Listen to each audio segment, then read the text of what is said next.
கிறிஸ்துவுக்குள் அன்பானவர்களே, உங்களை இயேசுவின் நாமத்தில் நான் வாழ்த்துகிறேன். தேவனுடைய பிரதான இரக்கமும் கிருபையும் அன்பும் சமாதானமும் சந்தோஷமும் தேவனுடைய பிரசன்னமும் அவருடைய வழிநடத்துதல், அவருடைய சித்தம், அவருடைய தயவு நம் ஒவ்வொருவரோடும் அவர் வருகை மட்டும் இருக்கும்படியா இயேசுவின் நாமத்தில் வேண்டிக்கொள்கிறேன். ஹல்லேலூயா. பிரியமானவர்களே, இன்றைக்கு தேவன் நம்மளோடு பேசுகின்ற வார்த்தை என்னன்னு சொன்னால், நம்பிக்கையிலே சந்தோஷமாக இருங்கள். சந்தோஷமாக இருங்கள். எதில் சந்தோஷமாக இருக்கணும்? நம்பிக்கையில். நம்பிக்கை தானே வாழ்க்கைன்னு சொல்லுவாங்க. இப்போது நாம் எதை நம்ப வேண்டும்? நாம் எதை நம்பி நாம் சந்தோஷமாக இருக்கணும்? ஆண்டவர் சொல்கிறார், வருத்தப்பட்டு பாரம் சுமப்பவர்களே என்னண்டை வாருங்கள், நான் உங்களுக்கு இளைப்பாறுதல் தருவேன். நம்மகிட்ட பாரமாக இருக்கா?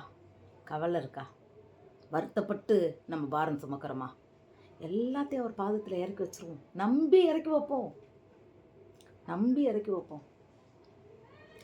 அவர் சொல்லியிருக்கிறார்ல, நம்புவோம். அவர் வார்த்தையை நம்பி சந்தோஷமாக இருப்போம். நாம் எதை நம்பி சந்தோஷமாக இருக்கணும்? அவர் நாமத்தை நம்பி சந்தோஷமாக இருப்போம். அவருடைய வார்த்தையை நம்பி சந்தோஷமாக இருப்போம். அவர் வசனங்கள் தான். அவர் என்ன சொன்னாரோ அந்த வார்த்தைகளை நம்பி நாம் சந்தோஷமாக இருப்போம். எல்லாத்தையும் வச்சுருங்க. ஏன் நீங்கள் சுமக்கிறீங்க? நான் சுமக்கிறேன். அதான் சிலுவையில் சுமந்தார்ல, அதைத்தானே இப்போ தியானிக்கிறோம். அப்போது இன்றைக்கு நாம் சந்தோஷம் இல்லாமல் இருப்பதற்கு காரணம் என்ன? அவர் விசுவாசிக்கலையா? அவர் மேலே நம்பிக்கை இல்லையா? நடத்துவார்ன்றதுக்கு நமக்கு நம்பிக்கை இல்லையா? நடத்துவார். எதை குறித்த பாரம்? கணவனை குறித்த பாரமா? இல்லை பிள்ளைகளை குறித்த பாரமா? ஊழியத்தை குறித்த பாரமா? இல்லை நம்ம வேலையை குறித்த பாரமா? பிள்ளைகளை குறித்த பாரமா? எந்த பாரத்தை நாம் இப்பொழுது நாம் சுமந்து கொண்டு இருக்கிறோம்? பெருமை பாரம். அதாவது ஒரு குடும்பம், ஒரு வாழ்க்கை இருந்தால் பிரச்சனையும் போராட்டங்களும் இல்லாமல் இருக்காது. ஒன்றே ஒன்று சொல்லட்டுமா? வீடு இருந்தால் வாசல் இருக்கும்னு சொல்லுவாங்க. ஒரு வீடுன்னா வாசல் கட்டாயம் இருக்கும். வாசல் வழியே தான் உள்ளே போவோம். அதுதான் வீடு. வாசலே இல்லாமல் உள்ளே போனால் அதுக்கு பேர் வீடு இல்லை, தெரு. குட்டிச்சவர். சும்மா வெறும் சவர் மட்டும் இருக்குது, வாசல்ல என்ன? அதுக்கு பேர் என்ன? குட்டிச்சவர். குட்டிச்சவரில் என்ன இருக்கும்? ஒன்றும் இருக்காது. அப்போது வாசல் என்ற ஒன்று இருந்தால் தானே வீடு.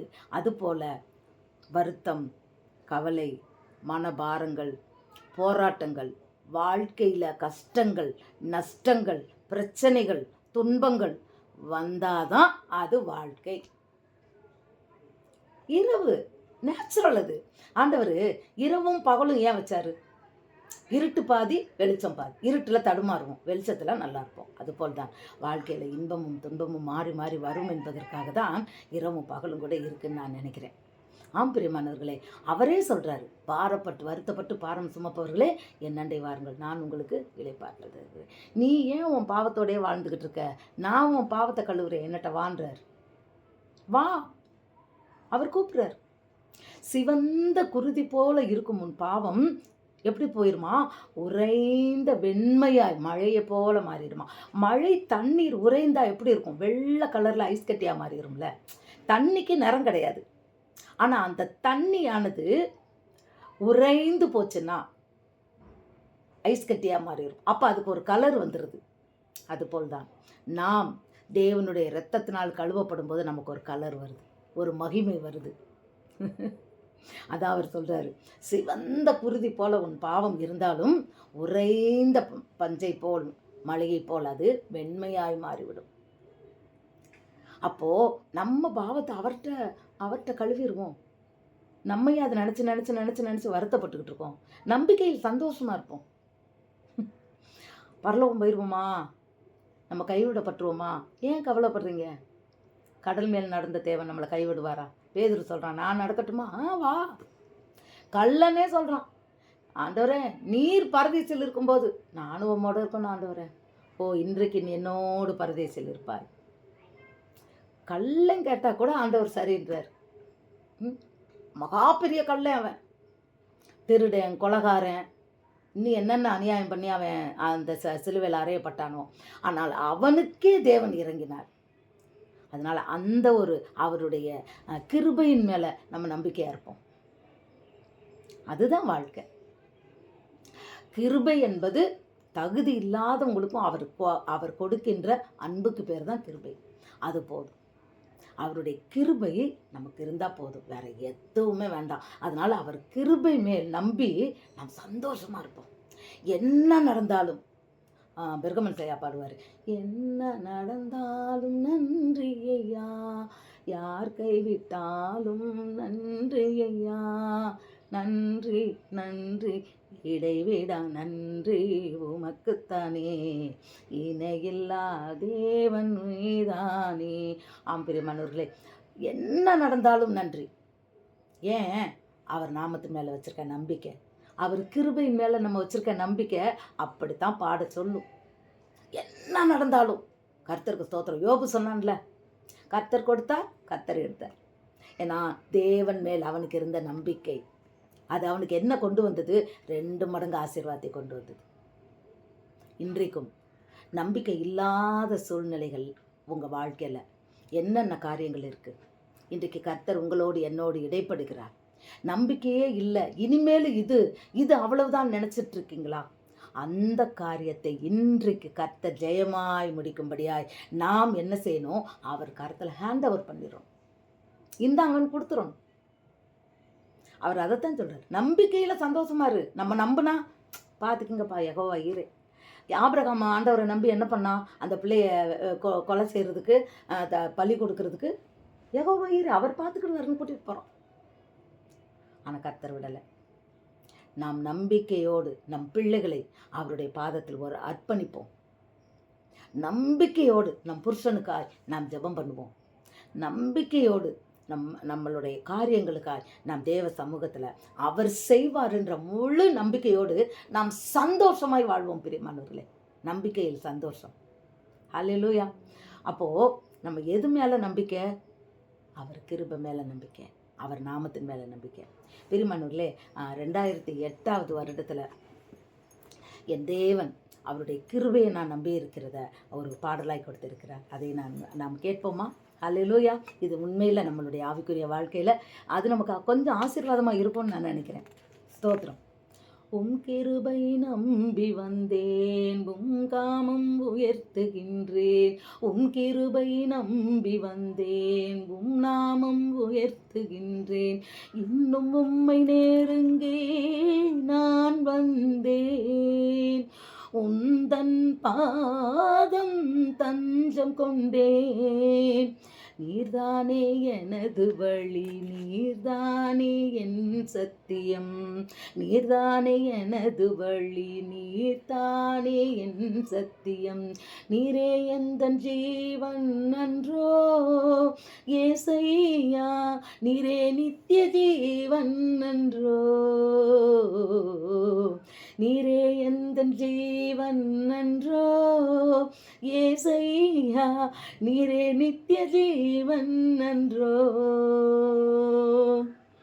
நீரின்றி யாருண்டு என் பாவம் போக்கிட, நீரின்றி யாருண்டு என் பாவம் போக்கிட.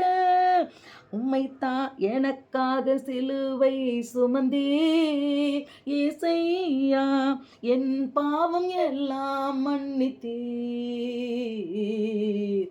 எனக்காக சிலுவை சுமந்தீர் ஏசையா, என் பாவம் யாவும் மன்னித்தீர். ஆமாப்பா, எனக்காக சிலுவை சுமந்த தேவன் என் பாவத்தை மன்னித்து விட்டீர். இனி யாரை நம்பி வாழ்வேன்? உம் கிருபை போது ராஜா. உம் கிருபை நம்பி வந்தேன், உம் நாமம் உயர்த்துகின்றேன். உம் கிருபை நம்பி வந்தேன், உம் நாமம் உயர்த்துகின்றேன். இன்னும் உம்மை நெருங்கி நான் வந்தேன், உந்தன் பாதம் தஞ்சம் கொண்டேன். நீரின்றி யாருண்டு என் பாரம் இறக்கி வைக்க, நீரின்றி யாருண்டு என் பாரம் இறக்கி வைக்க. இளைப்பாறுதல் தரும் தேவா ஏசையா, உம்மை தானே நம்பியுள்ளேன். இளைப்பாறுதல் தரும் தேவா ஏசையா, என்னை மீட்டு கொண்ட தெய்வமே. ஆமென். உம் கிருபை நம்பி வந்தேன், உம் நாமம் உயர்த்துகின்றேன். உம் கிருபை நம்பி வந்தேன், உம் நாமம் உயர்த்துகின்றேன். இன்னும் உம்மை நெருங்கி நான் வந்தேன், உந்தன் பாதம் தஞ்சம் கொண்டேன்.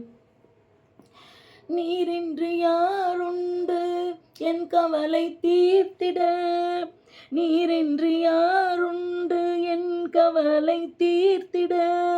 உம்மைத்தானே நம்பி உள்ளேன் ஏசையா, உந்தன் நாமம் உயர்த்திடுவேன். உம்மைத்தானே நம்பி உள்ளேன் ஏசையா, உந்தன் நாமம் உயர்த்திடுவேன். அல்லேலூயா. உம் கிருபை நம்பி வந்தேன், உம் நாமம் உயர்த்துகின்றேன். உம் கிருபை நம்பி வந்தேன், உம் நாமம் உயர்த்துகின்றேன்.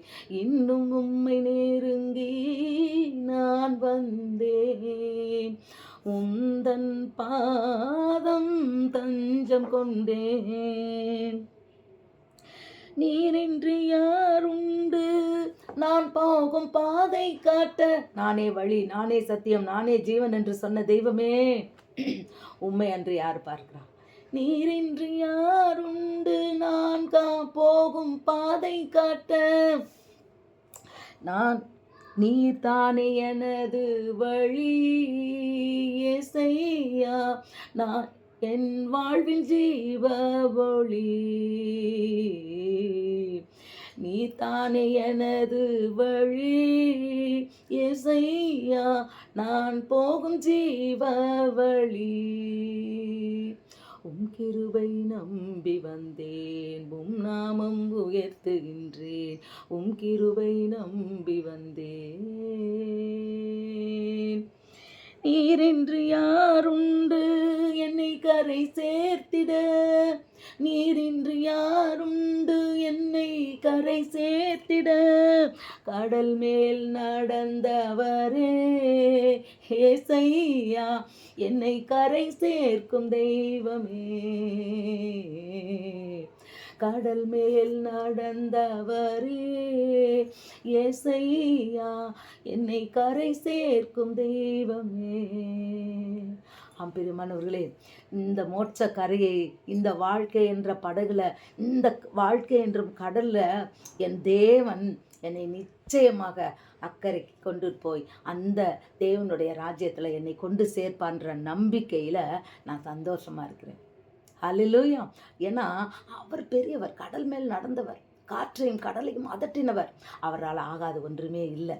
அவருடைய நாமத்தில் நம்பிக்கை வைப்போம், அவருடைய கிருபையில் நம்பிக்கை வைத்து நாம் சந்தோஷமாய் மகிழ்ச்சியாய் என்ன சூழ்நிலை இருந்தாலும் அந்த சூழ்நிலையை பார்க்காதபடி, சூழ்நிலையை மாற்றக்கூடிய வானத்தையும் பூமியும் சர்வத்தையும் சிருஷ்டித்த நம் தேவாதி தேவனுடைய வல்லமையை, அவருடைய நாமத்தை, அவருடைய கிருபையை நம்பி நாம் சந்தோஷமாய் வாழ்வோம். ஹல்லேலூயா. இந்த நாளிலும் இதற்கென்றே தேவன் நம்மளோடு பேசியிருக்கிறார். ஒருவேளை யாரெல்லாம் சோகமாக இருந்தீங்களோ, வருத்தமாக இருந்தீங்களோ, இன்றைக்கு அவர் மேலே அவர் கிருபையை நம்புங்க. நிச்சயமாக நம்மளை கைவிட மாட்டார். அவர் தான் வழி. அவர் வழியில் நம்ம போனால் கரை சேர்ந்துருவோம். நம்ம கைவிடப்பட மாட்டோம். நம்மளை கரை சேர்க்கிற தெய்வம் அவர் மாத்திரமே. அவர் கரத்தை மட்டும் பிடிச்சுக்கிடுவோம். வசனத்தை, தேவனுடைய வசனம் நம் கண்களுக்கு தீபமும் கால்களுக்கு வெளிச்சம், நம் கண்களுக்கு வெளிச்சமும் கால்களுக்கு தீபமுமாய், நம் பாதிக்கு வெளிச்சமாய் அது மாறட்டும். நிச்சயமாய் நம்ம அவருடைய வருகையின் போது நாம் அவரோடு இருப்போம். அவருடைய வருகையே அதுக்கு தான். மனம் திரும்புங்கள், பரலோக ராஜ்யம் சமீபமாயிற்று. நம்ம ஒவ்வொருவரையும் பரலோக ராஜ்யத்துக்குள்ளே கொண்டுட்டு போகணும் அப்படின்ற ஒரே எண்ணத்தில் தான் நம் பாவங்களையும் அக்கிரமங்களையும் அவர் சிலுவையில் சுமந்த இந்த நாட்களில், சிலுவை தியானத்தை நாம் தியானிக்கிற இந்த நாளில் நாம் இதெல்லாம் நம்பும்போது நாம் நம்பிக்கையில் சந்தோஷமாக இருக்கணும். பெரியமானவர்களே, be happy always. God bless you.